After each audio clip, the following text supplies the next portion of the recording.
Here later late models, AC Delco Pro stocks, Valvoline Street stocks, and Steel Pure stocks. That action took place on Saturday evening, August 22nd. Steve, it's hard to imagine, but we only have, what, 4 weeks left on Chase to the Checkered. That's it. And I think there's two drivers we need to address in the intro of the show that might have some interesting things happen with them a little bit later on these few remaining events. And that's Bob Cibala in our John Auto Parts Pure Later late model division in the Martinelli Service 63, one of them. Yeah, the bearded one from Massillon, Ohio, actually won his first race here at Jennerstown this year in one of the Twin 50s, the Laurel Highlands events last year. Started on the pole, but that's not the story because he had to hold off some really hard charges from Charlie Cragen and Glenn Gulp.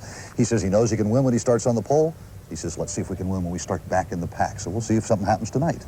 We'll be watching that, and also a young man that we've spent the better part of 2 months trying to pronounce his name. It's not that complicated, but young Dave Haupt from Somerset, Pennsylvania. Did I do that right? You got it right. It's only one syllable. Okay, well, Dave Haupt, anyways, what an interesting story this driver has, and in his rookie season, may he capture a possible checker flag. A short 10 weeks ago, the man had never sat behind the wheel of a race car. As a matter of fact, his first time on this track was last season. When we have a rain delay, we brave cars come on the track to help dry it off, and a lot of spectators will bring their cars out on the track. That's what he did in a subcompact. He got bit by the bug, said, I want to drive one of these for real, a real race car. So he went out and bought the car. He's almost won a couple of races. And I have a feeling maybe this year will be Haupt's year. Well, maybe a premonition there, but we'll find out. But one thing we know, I think you might have been too chicken to come out here and drive in this rain to help try the track. We'll talk about that later. We'll talk about that later. All right, we'll forget about that. But we'll be back with all the natural. And as we take a look at our front row, a lot of experience up there. The number 6 of Snooky Williams and Clay Husted. Interesting, Mike, if these two guys get a jump on the field, they could be interesting to get around. There's a lot of racing experience between those two drivers as Ron drops the green flag and we're up to speed. If you take those two drivers in the first row, add up their ages, it's more than a century, but it's Clay Husted who has dusted off the cobwebs, and he jumps out for the lead position. The Schnooker closes in second. And as those two front runners kind of pull away from the pack, and I do mean pack, look at this, Mike. I mean, we're talking almost mayhem, bumper to bumper, almost near disaster. We got Kenny Umler leading the pack in third place, but everybody hot at his heels as they go into the turns once again. If anybody makes a mistake right now, we're in store for trouble.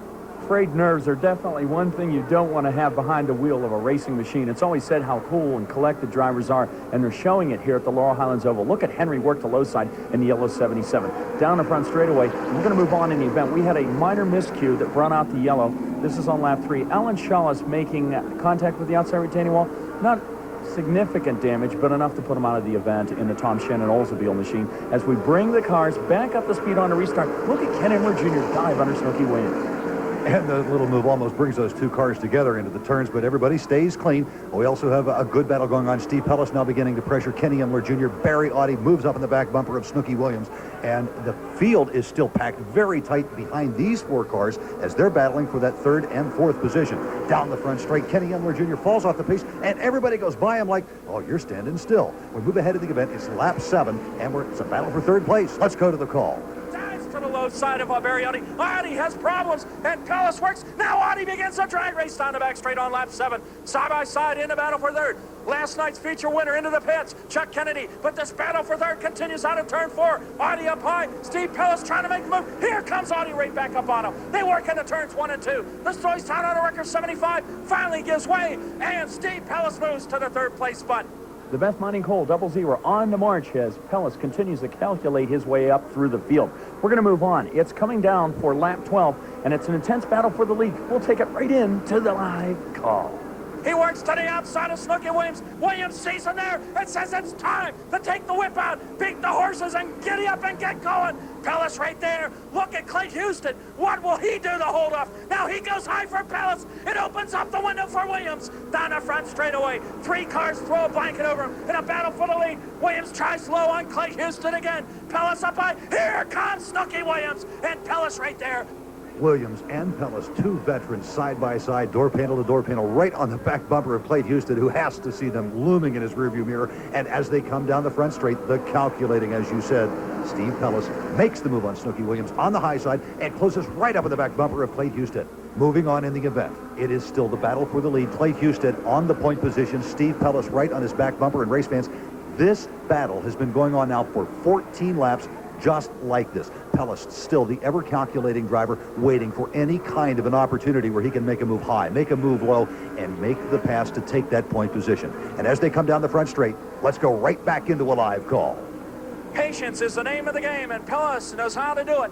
Often he'll set that car up to be strong at the end. Oh, look at this. There it is. Pellis saw a mistake by Clayton Houston. Houston's handling goes away. Steve Pellis says, there you go. Now look at Clay. He says, no, I'll take you right back. It's a drag race down the front straight, and Pellis holds on to the point position. They work into turns 1 and 2. Pellis up high. Here comes Clay Houston. Houston tries a low line, and Pellis denies him the opportunity once again. Over a year ago, Steve Pellis had a serious injury at the Motordrome Speedway, a broken back. It looked like it was going to end his career, but he came back in 1992 and at Laurel Highlands Oval and won a feature event in only his 3rd week out. And as we move on to the last lap and he begins to distance Clayton Houston, it's Steve Pellis coming around for his 2nd win in 1992 at Jennerstown. He's saying, hey, it's no fluke the first time. Here it is again. He waves to everyone by the flag stand in the Valvoline 35-lap main for the Giant Auto Parts Pure Later Late Models. And as we look at those top 5, Mike, we got to stop talking about drivers on the intro to the program. Look who's not up there. Bob Sibbald, we talked about him this week. Last week, Charlie Craig, and neither one of them in the top 5 this week. Well, I hope the drivers don't get together and ban us from the pits in the next couple weeks. We'll be back after this. There's lots of great reasons to get your auto parts at Giant Auto Parts. Huge selection, friendly, knowledgeable service, Hi, may I help you? and everyday low prices. But here's the best part. Giant has the best parts. Giant carries a full line of quality Purolator oil and air filters for almost any car, foreign or domestic, at great everyday low prices. So get to the best part at Giant Auto Parts. There's a Giant Auto Parts near you. Saturday, KDK TV2 presents Giant Auto Parts Pure Later Night at Jennerstown Speedway. Purchase 1 reserve seat ticket and get the second one for only $2. You'll see NASCAR Winston Racing Series 4-division action with the Giant Auto Parts Pure Later Late Models, AC Delco Pro Stocks, Valvoline Street Stocks, and Steel Pure Stocks. Gates open at 4, late model time trials at 6:30, and racing at 7 p.m. Remember, this Saturday, you can purchase 1 reserve seat ticket and get the second one for only $2 as KDK TV2 presents Giant Auto Parts Pure Later Night at Jennerstown Speedway.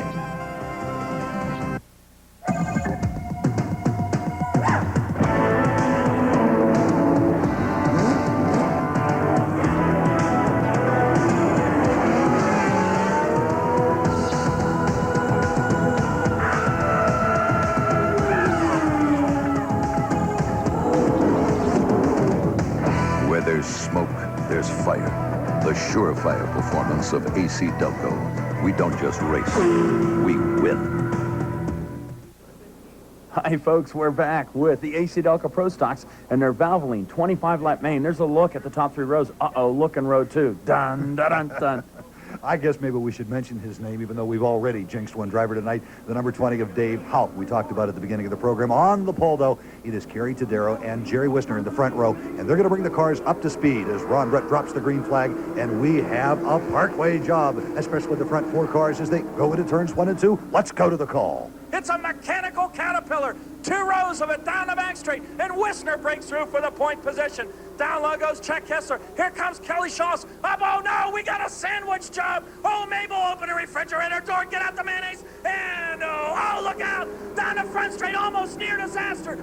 Oh, an unfortunate situation for Brad Cole. Sometimes you have to hold your breath in the opening laps of these events. Cole had suspension damage to the right front of his automobile and a top runner in this division out of the event. We move on. The lead battle 3 laps later. Jerry Wisner out of New Creek, West Virginia, continues to hold the point position with the Howe Automotive 84. And look at this. Former Giant Auto Parts Pure Later late model campaigner Chucky Kessler dives to the low side in the Midway Parts and Service 91 machine. Jerry Wisner, a sophomore pilot this year in the AC Delco Pro Stock, still looking for a career first win. And Chucky Kessler, in case that car looks color-wise or color scheme-wise a little familiar, what's happening is he's teamed up with Bob Costle to run the Pro Stocks during the second half of the season here at Jennerstown. He originally started running with the Giant Auto Parts Pure Later late models, but unfortunately he blew 2 engines back then, and that gets into some very expensive situations. So rather than stop racing all in turn, as we watch him pull away from Wisner down the front straight, he decided to run with the Pro Stocks this year. We're going to move ahead in the event. It's now lap 10, and we'll turn our attention to the number 41 car, Brad Smales, in a battle for third. He's moving like a scientist out there, Steve, as he experiments with different groups. Look how low he is in the racing surface with Kelly Shaws, wasting no time going to the 3rd place spot. And then it's right up to New Creek, West Virginia's Jerry Wisner. Smales all the way from Lehman, Pennsylvania. It's about a 4.5-hour tow. And there's no wasting time in tow here to the 84 of Wisner as he looks to the low side and struggles for this bridesmaid position. But Wisner holds him off. And Smales gets the car crossed up just a bit. Let's move ahead in the event. It's lap 14, battle for 5th. Ron Delano on the inside, and we've Dave Halp on the outside. The two cars get together. Delano gets into him. Oh, my, touches the outside retaining wall. Halp continues to move on, but it brings out a yellow, and will bring the cars back up to speed, and we're looking at a battle for the lead. Here comes Brad Smales. He's past Wisner. Let's go to the call. Now the battle for the lead. Down the front straightaway. Smales to the low side of Kessler. They dive into turns 1 and 2. The midway parts of service 91 trying to hang on the outside of racing service. Brad Smales right there. Will still fender to fender. Paint job to paint job. They get on the decal. Look at Kessler come back up on him. Smales says no you don't. He dives to the low side. Kessler up high. The drag race out of turn 4 in about a foot of lead. The dominant feature winner in this division, Brad Smales, still working that low side on Chuck Kessler and wastes no time exiting out of turn 2, working that chassis to perfection to take over the point position. He'll begin to stretch it out, and we move on in the event. Yes, it's now lap 18 and a battle for 3rd. Kelly Shellis begins to pressure Jerry Wisner, but the pilot from West Virginia says, no, you're not going to get by me. Kelly Shellis has different designs, though, as he takes that low line and puts the move on Wisner. Wisner, who's been running here very well this week, comes right back on him. And look, here comes Dave Halp. He's working the low line of Shellis. 3 drivers you can throw a blanket over, make it a handkerchief as they go down the back straight. Dave Halp and AJ's Furniture 20 committing to the low side. A man on the move from Somerset, Pennsylvania, but we run out of racing room. Halp loops the automobile, and I promise you, Dave will never address you in the intro anymore. And maybe that'll change the luck of the pilot, who I'm sure is going to win a race very soon here at Jennerstown. Let's move ahead in the event. We only have 2